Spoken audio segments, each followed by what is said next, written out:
सच है विपत्ति जब आती है कायर को ही दहलाती है। सूरमा नहीं विचलित होते, क्षण एक नहीं धीरज खोते। विघ्नों को गले लगाते हैं, कांटों में राह बनाते हैं। मुख से न कभी उफ कहते हैं, संकट का चरण न कहते हैं। जो आ पड़ता सब सहते हैं, उद्योग निरत नित रहते हैं। और सूलों का मूल निशाने को, बड़ खुद विपत्ति पर छाने को। है कौन विघ्न ऐसा जग में, टिक सके आदमी के मग में। ठमठोक ठेलता है जब नर पर्वत के जाते पांव उखड़। मानो जब जोर लगाता है पत्थर पानी बन जाता है। तो नमस्कार साथियों, पुनः आप सभी का प्रेम पूर्वक स्वागत है आपके अपने परिवार सफलतागंज पर। और यह कांस्टेबल परीक्षा के लिए आज लास्ट सेशन होगा, जिसमें मैं आप लोगों से कुछ बातें करना चाहता हूं। तो उसी परिप्रेक्ष्य में आप लोगों के साथ जुड़ रहा हूं। और भाई वीडियो को अंत तक अवश्य देखिएगा और मेरी बातों को थोड़ा आत्मसात करके जाइएगा परीक्षा देने। तो मुझे लगता है कुछ आपको बेनिफिट हो सकता है। और उसी के साथ वीडियो को लाइक करना है, चैनल को सब्सक्राइब करना है और ज़्यादा से ज़्यादा शेयर भी करना है। तो कुछ महत्वपूर्ण सूचना है आप लोगों के समक्ष, जैसा कि कल और परसों में दो दो पालियों में परीक्षा होनी है। तो उसी संदर्भ में मैं 5-7 मिनट चाहूँगा आपका। तो साथियों देखते हैं कि इसमें क्या क्या बात करनी है। तो पहली चीज़, आपको परीक्षा में जाना है तो क्या क्या सावधानी बरतनी है और किस तरीके से जाना है, क्या क्या लेकर के जाना है। तो जैसा कि सभी लोगों को पता है, सबने अपना निर्देश पढ़ लिए हैं। हालांकि इसमें बहुत छोटा छोटा आपको दिख रहा होगा, कोई आवश्यकता नहीं है इसकी। फिलहाल मैं आपको सारे तथ्यों पर जानकारी दूंगा किस तरीके से क्या करेंगे। भाई वीडियो को अंत तक अवश्य देखेंगे, ताकि हो सकता है आपको कुछ बेनिफिट हो जाए, वो आपका परीक्षा देने के लिए सहज हो जाएंगे उसके लिए। और दूसरी चीज़ है कि आप हो सकता है कि आध नंबर की बढ़ोतरी आप कर पाएँ। तो उसके लिए वीडियो को अंत तक बने रहना है, देखते रहना है। तो साथियों पहली चीज़, परीक्षा जो आपकी ऑफलाइन है सभी को पता है 150 प्रश्न है और समय 120 मिनट का है। और बात करें कि अगर माइनस मार्किंग की तो 0.5 है। तो ये सारी चीज़ें आपको पता है। उसके बाद करना क्या है भाई, आपको जब परीक्षा केंद्र में पहुंचना है तो वहां पर आपको भाई ध्यान देना है कि जैसा कि सभी को पता है, सबके एडमिट कार्ड आ चुके हैं। तो परीक्षा जो है आपकी वो बहुत मैक्सिमम जो लोगों की है वो गृह जनपद में हो रही है। तो उसी क्रम में मैं बात करूंगा। तो गृह जनपद में हो रही है, सभी लोग लगभग लगभग बाइक से जाएंगे या साधन से जाएंगे। तो भाई ध्यान ये देना है कि वहां पर क्या क्या आप अंदर नहीं ले जा सकते हैं। तो जैसा कि आपने परीक्षा पहले दी है तब भी आपको जानकारी होगी कि भाई बेल्ट नहीं ले जा सकते हैं, आप डिजिटल वॉच नहीं ले जा सकते हैं, घड़ी घंटा नहीं ले जा सकते हैं। और चाबी वाबी भी रखने के लिए आपको दिक्कत होगी, आपका पर्स बटुआ नहीं जाएगा साथ में, केवल पैसे पैसे जाएंगे। तो इसलिए अगर आप सिंगल जा रहे हैं, बाइक से जा रहे हैं, तो कृपया बैग वैग साथ लेकर के जाइएगा। या एक आदमी अपने साथ अपना यार मित्र ले जाइएगा, नहीं तो आप बैग लेकर के जाइएगा। सारे सामग्री अपनी किताबी किताबी जो भी कुछ लेकर के जाएंगे वो सारी आप बैग में रख देंगे, बैग को जमा कर देंगे और आसानी से पेपर दे पाएंगे। और दूसरी चीज़ है, पहला पॉइंट ये होता है कि आपको किस तरीके से जाना है। दूसरी चीज़ क्या है कि परीक्षा के लिए आप क्या क्या ले जाएंगे। तो भाई जैसा कि पता है आपको, 2 फोटो आपको जरूर रखना है। हालांकि देखी बहुत कम जाती हैं, लेकिन अगर देखी जाएंगी तो उसके लिए आपको 2 फोटो अगर ना बनी हो तो बनवा लीजिएगा। उसके बाद ये दूसरा बिंदु मैं बात कर रहा हूँ कि आपको डॉक्यूमेंट में क्या चाहिए। तो भाई 2 फोटो चाहिए आपको, आधार कार्ड, पैन कार्ड, आपका ड्राइविंग लाइसेंस हो, आधार कार्ड हो। तो इनमें से कोई एक चीज़ आप लेकर के अवश्य जाएं। और सबसे उसमें जो बेसिक चीज़ है कि आधार कार्ड आपका हो, कोई दिक्कत नहीं है, आधार कार्ड अवश्य लेके जाए। 2 फोटो लेके जाइएगा, आप अपना एडमिट कार्ड लेके जाइएगा, आपको यही 3 चीज़ें लगेगी। और दूसरा, इसमें इसमें अगर हम सेकंड चीज बात करें तो भाई आपको पेन कौन से ले जाने हैं। तो पेन सभी को पता है, काला नीला कोई भी पेन ले जाएं। और कहीं भी अगर आप इसीलिए आप जाते हैं कहीं कुछ काम करने, कहीं कहीं आपको साइन करना है, तो उसमें आपको बेहतर यही है कि आप काला पेन लेकर के जाएं। कहीं भी साइन करना हो आपको, काला जो है वो एवरग्रीन है, हर जगह चल जाता है, सदाबहार है भाई। तो साइन करना हो, गोला भरना हो, वो भी जेल पेन नहीं होना चाहिए, डार्ट पेन होना चाहिए। डार्ट पेन ब्लैक लेकर के दो तीन पेन आप लेकर के जाइएगा, बस उससे ज़्यादा कुछ लेके नहीं जाना है। तो भाई क्या लेना है, फोटो ध्यान से रख लीजिएगा, अपना आधार कार्ड रख लीजिएगा या जो भी आपके पास आईडी है, डीएल हो जाएगा, पैन कार्ड हो जाएगा, पासपोर्ट हो जाएगा। तो इनमें से कोई भी एक आप रख लीजिएगा, या 2 3 4 ले जाएं वो भी ले जा सकते हैं आप। और पेन रखना है और फोटो रखनी है, तो इतना लेकर के जाएंगे। और ध्यान ये देना है कि भाई जो आपका एग्जाम है ऑफलाइन है तो भाई आपको गोला करते समय विशेष ध्यान देना है। कई दफ़ा होता क्या है कि हम पेपर को पूरा सॉल्व कर लेते हैं लेकिन गोला भरते समय होता क्या है कि पाँच पाँच नंबर का जो बॉक्स बना होता है, मतलब पाँच, एक दो तीन चार पाँच, फिर सेकंड लाइन स्टार्ट होती है थोड़ा स्पेस देने के बाद, छः सात आठ नौ दस।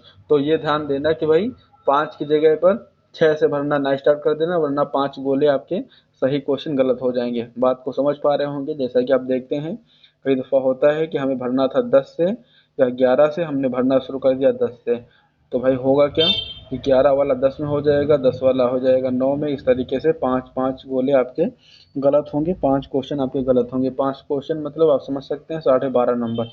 तो ये सावधानी बरतनी है। और दूसरी चीज़ क्या है कि कोई आप वहाँ पर जैसे कि आपका गोला कभी गलत भी हो जाता है भरते समय, होता है अमूमन लोगों से, तो वहाँ पर आपको कोई उसको ब्लेड से खुरचना नहीं है, या उसको आप पेन से नहीं खुरचेंगे, या उसमें आप वाइटनर नहीं लगाएंगे, ऐसा कुछ नहीं करेंगे, अन्यथा आपको दिक्कत हो सकती है। मतलब आपका क्वेश्चन गलत माना ही जाएगा अगर आपने दो गोले भर दिए हैं। और गोला भरते समय विशेष ध्यान देना है कि पूरा गोला जो है जितना भी सर्किल है उसको आप पूरा फिल करेंगे। बात को समझ पा रहे होंगे। तो इन सावधानियों को बरतते हुए बाकी आपको, आपने जो भी एडमिट कार्ड निकलवाया है वहाँ पर आपके सारे निर्देश दिए हुए हैं। और बाकी किसी नकलचिया से सावधान रहेंगे भाई, नकलचिया से अवश्य सावधान रहेंगे। और नेक्स्ट भाई अगर हम बात करते हैं आगे, तो ये हो जाते हैं आपके निर्देश, इसी में यही सारा कुछ दिया हुआ है। आगे अगर हम बात करते हैं भाई, तो आगे क्या क्या दिया हुआ है, तो यहाँ पर मैं आपको बता देना चाहता हूँ कि जैसा कि दो फोटो चाहिए होगी आपकी, क्या ले जाना है, तो भाई दो फोटो चाहिए होगी आपको, उसके साथ आपका एक आईडी चाहिए होगी। और पेन की बात करें तो आप पेन में आप क्या ले सकते हैं भाई, तो आप ब्लैक ब्लू ब्लैक पेन ले सकते हैं, वो भी डॉट वाले होने चाहिए, डॉट पेन होने चाहिए। जेल वेल जैसा कुछ नहीं होगा, इतना लेकर के जाइएगा। हाँ, और आपका एडमिट कार्ड, एडमिट कार्ड ले जाएंगे। पहली चीज़, एडमिट कार्ड बिना कुछ होने नहीं है। दूसरी चीज़ है आपकी आईडी होनी चाहिए, आपके पास पेन होने चाहिए, आपकी दो फोटो होनी चाहिए। इतना लेकर के आप परीक्षा में के अंदर केंद्र में प्रवेश करेंगे। और भाई जैसा कि सुबह सभी का पेपर है तो अपना आराम से निकलेंगे और बड़े इत्मीनान से, बड़ी सावधानी से पेपर देंगे। और ये मन में कुछ कतई नहीं लाना है कि पेपर ये था, टफ था, ये हाई था, या आपको जो भी बहुत सारे यूट्यूबरों ने इतनी इतनी मेरिट बता रखी है 120 125, तो भाई उस पर कतई ध्यान नहीं देना है। जैसा आपका पेपर आएगा, मेरिट तो भाई बाद में बनेगी, अभी से भविष्यवक्ता बन जाते हैं, तो भविष्यवक्ता नहीं बनना है। अभी से आपको कुछ केस नहीं करना है, वहाँ जैसा पेपर आएगा आप वहाँ अपना 100% दे के आएंगे तो आपका सिलेक्शन होगा। कोई जल्दबाजी नहीं, कोई कुछ नहीं। अगर पेपर टफ आएगा तो भाई 100 पे भी काम होगा, पेपर इजी आएगा तो फिर उसके हिसाब से मेरिट बनेगी। तो उस चीज़ को कतई वहाँ पर हावी नहीं होने देना है। एग्जाम के प्रेशर को, जैसा भी पेपर आए उसको बड़े इत्मीनान से आप देंगे। और जैसा आप यहाँ पर शेड्यूल बना के चलते हैं कि पहले हम हिंदी लगाते हैं, रीजनिंग लगाते हैं, मैथ्स लगाते हैं, जीएस लगाते हैं, तो जैसा आप यहाँ पर प्रैक्टिस लगाते समय कर रहे थे सेम वैसे ही वहाँ पर फॉलो करेंगे, कुछ नया एक्सपेरिमेंट नहीं करेंगे। और बिंदास होके पेपर देंगे और पेपर में आप झंडा गाड़ के आइएगा। तो भाई सभी अभ्यर्थियों के लिए यही सूचना थी। और एक तीसरा पॉइंट मैं बात करना चाहता हूँ तीसरे बिंदु पर। तो तीसरे बिंदु पर मैं बात ये करना चाहता हूँ कि जिनका मॉर्निंग शिफ्ट में है तो खैर उनका तो कोई दिक्कत नहीं है, लेकिन जिनका सेकंड शिफ्ट में है या जिनका 18 तारीख को है, तो उनके लिए ये है कि भाई आप लोग पहले से, मतलब जिनका सेकंड शिफ्ट है वो थोड़ा पहले से परीक्षा केंद्र पर पहुंच जाएंगे। और जैसे ही पेपर मिलेगा, तो पेपर जैसे ही मिलेगा, छूटेगा, उसके बाद आपके तक पेपर किसी न किसी माध्यम से, सोशल मीडिया किसी प्लेटफॉर्म से आप तक पेपर पहुंच जाएगा।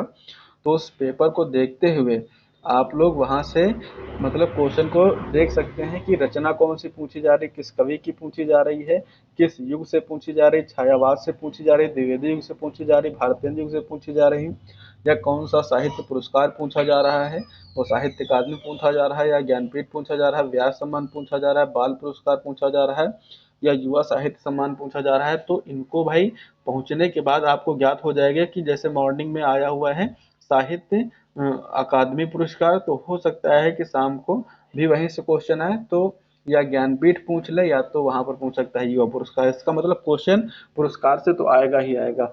तो इसका मतलब भाई आप अपने साथ नोट्स और थोड़ा लेके जाइएगा, ताकि वहाँ पेपर मिलने के बाद आप वहाँ पहुंच चुके होंगे, रास्ते में नहीं होंगे तो फिर से वहां पर आप चीजें रिवाइज कर सकते हैं। या जीएस के पोस्टर में कहाँ कौन सा मेला पूछा जा रहा है, कौन सी नदी पूछी जा रही है, कौन से घाट दर्रा पूछे जा रहे हैं, कौन सा अभ्यारण्य पूछा जा रहा है, कौन सा अनुसंधान केंद्र पूछा जा रहा है, और ओपीओडी से कहाँ से पूछा जा रहा है कि कहाँ का आंवला फेमस है, कहाँ का तालाब फेमस है, कहाँ की चूड़ी है, और कौन सी नदी कहाँ मिल रही है। तो ये सारे पैटर्न आप समझ सकते हैं। तो शाम को आप या सेकेंड शिफ्ट वाले इतना करने के बाद आप अपने 3-4 नंबर जहाँ पर आपको डाउट होगा वो आप कवर कर सकते हैं, पक्के कर सकते हैं। और आपने 4 क्वेश्चन, 3 से 4 क्वेश्चन भी कर लिए तो 4 क्वेश्चन मतलब 10 नंबर, और 10 नंबर अगर आप बढ़ा ले जाएंगे तो भाई आप समझते हैं 10 नंबर बहुत बड़ी चीज़ होती है। बाकी तो खैर देखा ही जाएगा। और जैसा कि 4 शिफ्ट में पेपर हो रहा है, थोड़ा बहुत नॉमिनेशन होने का भी चांस है, ऊपर नीचे होगा। हालांकि मॉर्निंग वालों की शिफ्ट जो 17 पहली होगी वो इजी आने के चांस हैं। उसके बाद थोड़ा सा उसी पैटर्न पर ही आएगा, लेकिन थोड़ा सा उसमें घुमाएगा। लेकिन हाँ, ये मान के चलना है पेपर का लेवल जो होगा वो इजी ही रहने वाला है। तो भाई यही जानकारी थी। और जैसा कि हमने बताया, जो सबसे लास्ट में हमने थर्ड चीज़ बताई है कि पेपर का एनालिसिस कर लें। अब जैसे कि पेपर 12 बजे छूटेगा और आप 12 बजे रास्ते में हैं तो दिक्कत होगी, आप 12 बजे वहाँ पहुँच जाएं। जैसे पेपर मिले आप अपने नोट से, यूट्यूब से, गूगल से, किसी माध्यम से आप उसको सॉल्व कर सकते हैं, वहाँ से क्वेश्चन देख सकते हैं। हालांकि मैं बात करूँगा उसके ऊपर, जो भी कुछ महत्वपूर्ण चीज़ें होंगी जहाँ से आप रिवाइज कर सकते हैं, जितनी चीज़ें आप कवर कर सकते हैं, तो मैं आपको सटीक आंसर की हिंदी और जीएस की अवश्य दूंगा पेपर समाप्त होने के बाद। तुरंत बाद जैसे ही पेपर मेरे पास आएगा मैं आपको हिंदी सॉल्व कराऊंगा। तो भाई वीडियो को तब भी आप लोग देखेंगे। और इतना याद करके अवश्य जाइएगा भाई, हिंदी में मैं बता रहा हूँ कि रचनाएं अवश्य पढ़ लेना। और रचनाएं में जैसे भारतेंद्र युग की रचनाएं हो गई, द्विवेदी युग की, छायावाद युग की, यहाँ की रचनाएं 3 टाइम की, 3 जो युग हैं। उसके बाद साहित्य अकादमी पुरस्कार, ज्ञानपीठ पुरस्कार और बाल साहित्य पुरस्कार, युवा साहित्य पुरस्कार, इन पुरस्कारों पर विशेष ध्यान देना है। इनका मतलब कब स्थापना हुई, कितना पुरस्कार मिलता है, कहने का मतलब एक बार नज़र आप डाल लेंगे। और ये अगर नोट्स आप लेकर के जाते हैं सेंटर पर तो भाई पेपर देखने के बाद आप रिवाइज कर सकते हैं वहाँ कि यहाँ से क्वेश्चन बन रहा है, तो यहाँ से हम इन चीज़ों को, रचनाओं को पढ़ सकते हैं। तो यही था मेरे बताने का उद्देश्य। बाकी सफलतागंज परिवार आप सभी के बेहतर परिवार जो परिणाम है उसकी कामना करता है, और आशा करता है सभी लोग बेहतरीन ढंग से अपनी परीक्षा देंगे और एक मतलब अच्छा स्कोर करके आएंगे, झंडा गाड़ के आएंगे। तो इसी आशाओं के साथ, ऐसी कामनाओं के साथ, ऐसी इच्छाओं के साथ आज के सेशन को यहीं समाप्त करते हैं। मिलते हैं कल आप लोगों से पेपर समाप्त होने के ठीक 12-15 समथिंग मिलेंगे हम आपसे हिंदी पेपर की सॉल्विंग लेकर के लिए। तो तब तक के लिए अगर आपने वीडियो को पूरा देखा है तो आपका पुनः एक बार हृदय की असीम गहराइयों से बहुत बहुत शुभकामनाएं और बहुत बहुत धन्यवाद। तो यही समाप्त करते हैं, मिलते हैं कल। तो भाई जय हिंद, वंदे मातरम, भारत माता की जय।